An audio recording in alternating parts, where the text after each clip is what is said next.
And so I have one of these things. It is a Schlage Everest, and you might be able to notice the little symbol here, this little triangular symbol, presumably of Mount Everest. It's basically your standard inline system. There are 6 pins all in a line, vertically going down this way throughout the lock. But the one difference is that there is an extra little pin. So towards the back of the lock, on the right hand side of the keyway, there is this extra little pin here, and that protrudes down into the shell of the lock, stopping the plug from rotating. And if I can hold this in place, that pin needs to be pushed up to free it from the outer shell, at which point the plug can rotate. So if we have a look at this key, we'll notice that at the end here there is this little raised section. Now that is in line directly with this pin. So once the key is slid into the lock, this little section here pushes that pin up free of the outer shell of the lock, and that allows the plug to rotate. So in terms of workarounds, one of the things I've messed around with is taking a bit of wire, measuring it so we get the length right, so that it lines up exactly where this pin is, and just have a little bit of a bend at the end to give us something that will push this pin up into place once this little beastie is turned.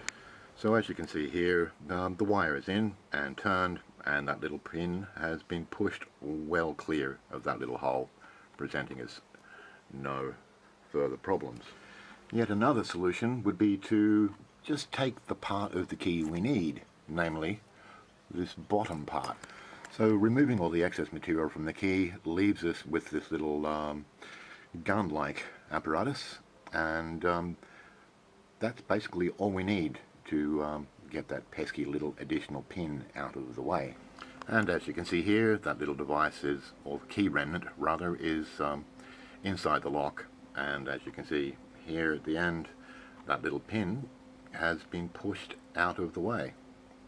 Okay, lock in vice. Place the tension tool carefully, and we'll start from the front of the lock. Moderate tension.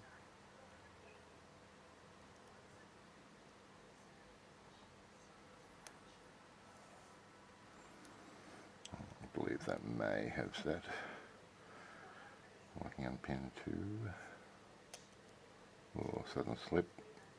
It just felt like it loosened up, so I'll assume that was set. 3. Maybe.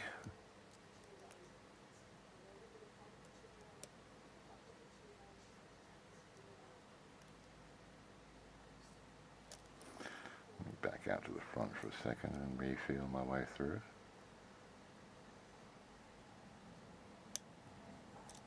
Okay, whoops.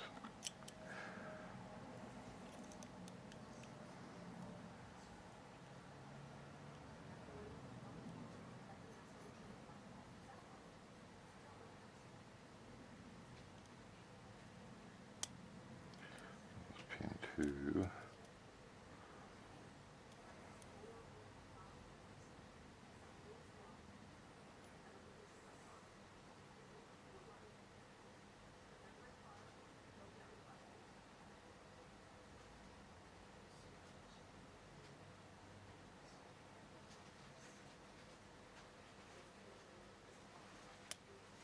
Four.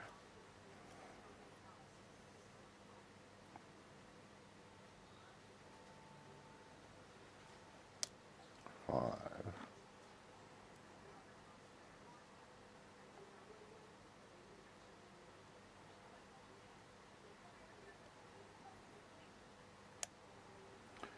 6, I think.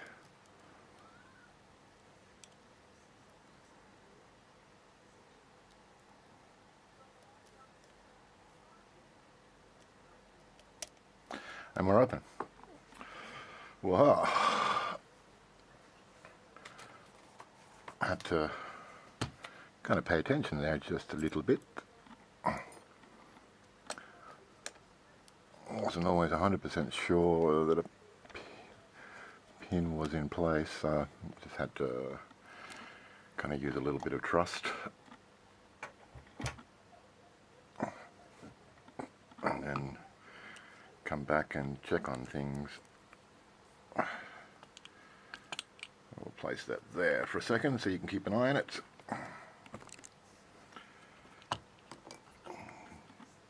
Pull out my little device and we'll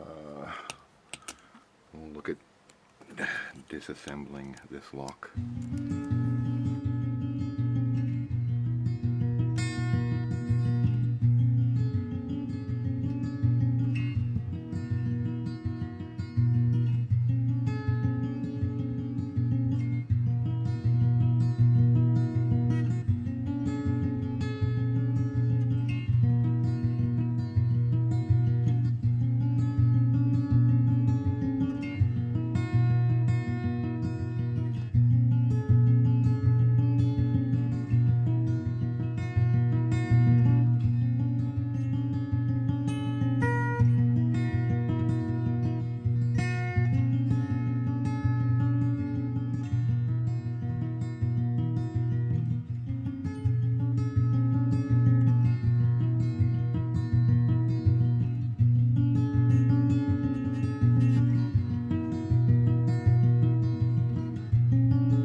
Right, all the bits and pieces,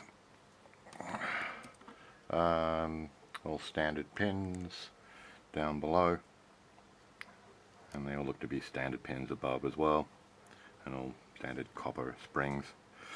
So let me see if I can reframe and come in a little bit more closely for you. Alright, so here we are back again. And now, as I was saying before, 1, 2, 3, 4, 5, 6 standard key pins, and 1, 2, 3, 4, 5, 6 standard driver pins, and all standard for this lock, I believe, copper springs. And at the end here we have this tiny little spring and this little additional pin or finger here, which goes in here, and when it's pushing down it slips into this hole here and stops this plug from turning. So I think that's all I need to show.